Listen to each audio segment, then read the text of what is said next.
All right, welcome back. It's time for part two of standard one.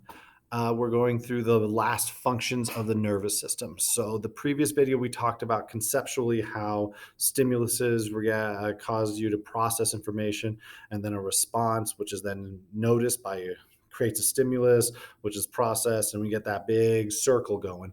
This is going to talk more straightforward. The nervous system's function is to do this. So, one of the major functions of your nervous system is to do your senses. I spent a little extra time on this because most people come into this class and they still think that you only have five senses because that's what they were taught in first grade or third grade. Okay. Realize a lot of things you were taught in elementary school were the basic information.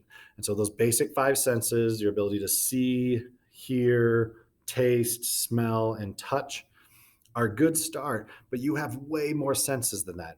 You have the ability of knowing how fast you're moving or where you're moving, the location of your body parts. Like right now, you know whether your toes are touching the ground or not touching the ground, right? Also, if you close your eyes and hold your hands out in front of you, you can lead them to an area of your body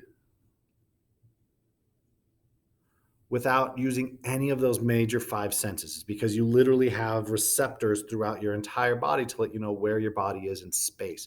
And those are really, really important for things like balance and coordination. You also have different receptors for hot, you have different receptors for cold, for pain. Damage is also kind of a pain one. So some people estimate there's a lot of fights. I like to say you have 10. Some people go up to 12 because you can split some of these up into be more and more precise by your different types of receptors. But overall, just remember you receive senses are all of the sensory information you receive, not just the big five. Okay. Responses. Your nervous system's other job is to generate the correct response or the appropriate response for the things that you sense. So if you need to move out of the way or move towards something, that's something that your body, your nervous system is responsible for doing.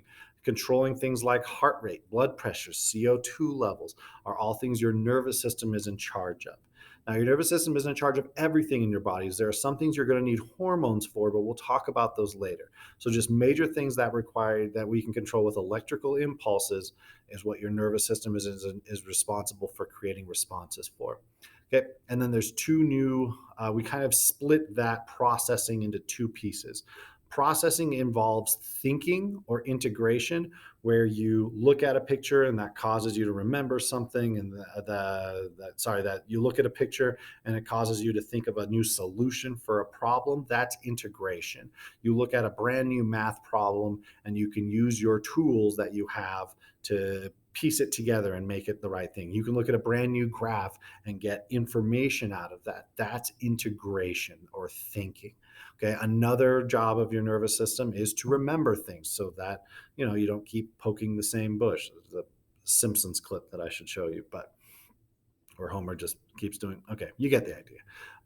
So remembering is another really important thing, and you have to remember, remembering is a really weird concept because it doesn't truly fit into that triangle. There is no real stimulus to cause you to remember something. You have to do something enough times through that cycle. You have to have a stimulus, generate a response, and process the information, generate a response. You have to complete that enough times that your body can just simply want to start anywhere and continue to do it. So you can start with a memory of something, and that can cause you to have a response of crying, which stimulates you to think about it more and can cause more crying. Or you can think of a happy memory, and that happy memory can cause you to smile, and that smiling might cause you to feel, and increase that. And it starts without starting at the stimulus. You can start down here at the processing level, and that's basically what memories are: is your ability to skip a stimulus,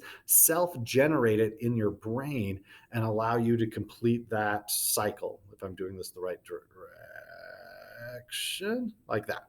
Okay. Cool. Just have those memorized. Make sure I'll probably throw a couple more examples in here for you. And I'll see you when we're memorizing some anatomy.